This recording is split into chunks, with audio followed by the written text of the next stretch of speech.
Hello friends, मैं आप सभी को बीएससी एग्रीकल्चर साइंस के 4th सेमेस्टर से relative subject problematic soils and there management के कुछ इम्पोर्टेंट क्वेश्चन बता रही हूँ। ये सभी क्वेश्चन आपके परीक्षा के लिए बहुत ही महत्वपूर्ण हैं, तो आप सभी लोग ध्यान से पढ़िएगा। अगर आप सभी लोग इस चैनल पर नए हैं तो प्लीज़ चैनल को सब्सक्राइब करें और लाइक शेयर कमेंट करना ना भूलें। तो आइए चलते हैं क्वेश्चन नंबर 1 की तरफ। पहला, भूमि क्षमता वर्गीकरण में वर्ग फर्स्ट की मृदाएं किस रंग से मानचित्र में दर्शाई जाती हैं? हरे रंग से। अगला, भूमि क्षमता उपवर्ग में अपरदन के जोखिम को प्रदर्शित करते हैं। सी से। अगला, भारत में कुल कृषि योग्य भूमि कितनी है? 132 मिलियन हेक्टेयर। अगला, भारत वार्षिक वर्षा कितनी होती है? 1190 मिलीमीटर,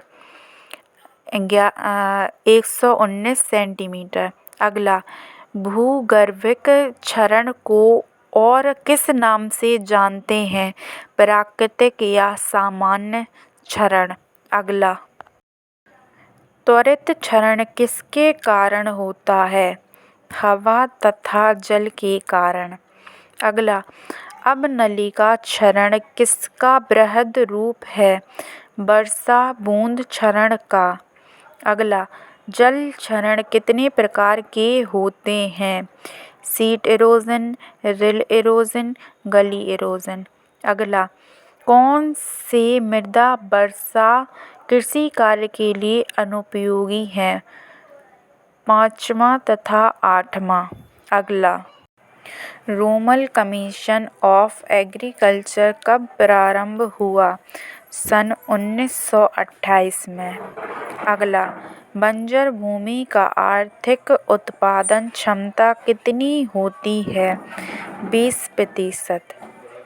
अगला, क्षारीय मृदा में भूमि सुधार के रूप में प्रयोग करते हैं जिप्सम का। अगला, मृदा के कुल आयतन का जल प्रतिशत होता है? 25%। अगला, मृदा के कुल आयतन का खनिज पदार्थ प्रतिशत होता है? 45%। अगला, मृदा के कुल आयतन का कार्बनिक प्रतिशत होता है? 5%। अगला, भूपपड़ी में सर्वाधिक पाया जाने वाला तत्व है? ऑक्सीजन। अगला, भूपपड़ी में सर्वाधिक पाया जाने वाला धातु? एल्यूमीनियम। अगला, भूपपड़ी में सिलिका की मात्रा होती है? 27.72%। अगला, एसिड सल्फेट मिट्टी प्रतिशत कैट क्ले सॉइल का पीएच होता है? 4 से अधिक। अगला, मृदा CaCO3 में का जल के साथ घुलकर नीचे की सतह में जाना क्या कहलाता है? डिक्लिफिकेशन। अगला, हेरोजेनाइजेशन है? डिक्लिफिकेशन, निक्षालन, निक्षेपण। अगला, जिप्सम किस प्रकार का खनिज तत्व है? द्वितीय। पीवलेस के कणों का आकार होता है? 4 से 64 मिलीमीटर। अगला, मृदा का स्थूल घनत्व होता है 1.33 ग्राम प्रति सेंटीमीटर। अगला, मृदा रंग की शुद्धता को दर्शाता है? क्रोमा। अगला, मृदा में N की मात्रा प्रतिशत होती है? 79.2। अगला, मृदा में O की मात्रा प्रतिशत होती है? 20.6। अगला, मृदा में CO की मात्रा प्रतिशत होती है? 0.25। अगला, मृदा में जल कौन से बल से गुरुत्वाकर्षण के विपरीत बना रहता है? संसंजन तथा आसंजन के कारण।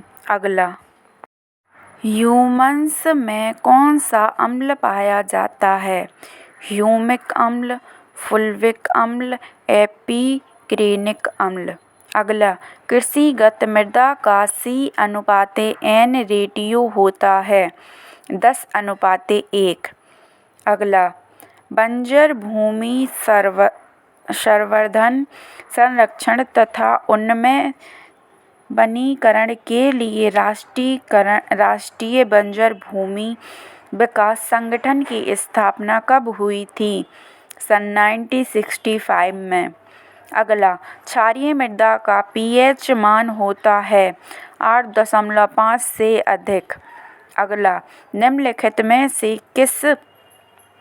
किसके संदर्भ में अम्लता को मापा जाता है? pH।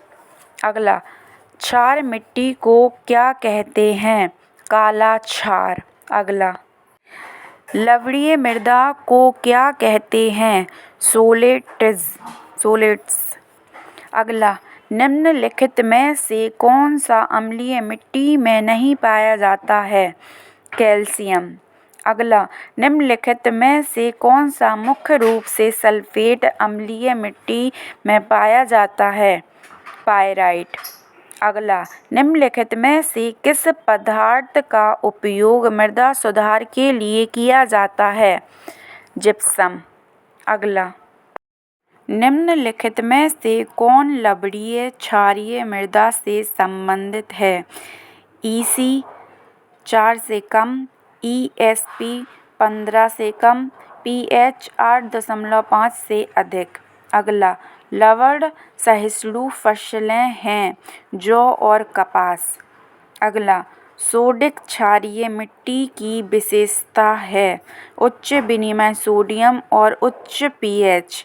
अगला, किस एक फसल से मृदा की क्षारीयता में सर्वाधिक कमी आती है? धान की फसल से। अगला, मिट्टी की हाइड्रोलिक चालकता बहुत कम है क्षारीय मिट्टी के संदर्भ में।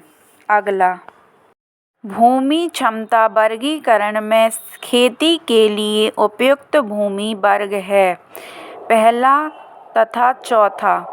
अगला, भूमि क्षमता वर्ग पहले को मानचित्र पर से दिखाया जाता है हरे रंग से।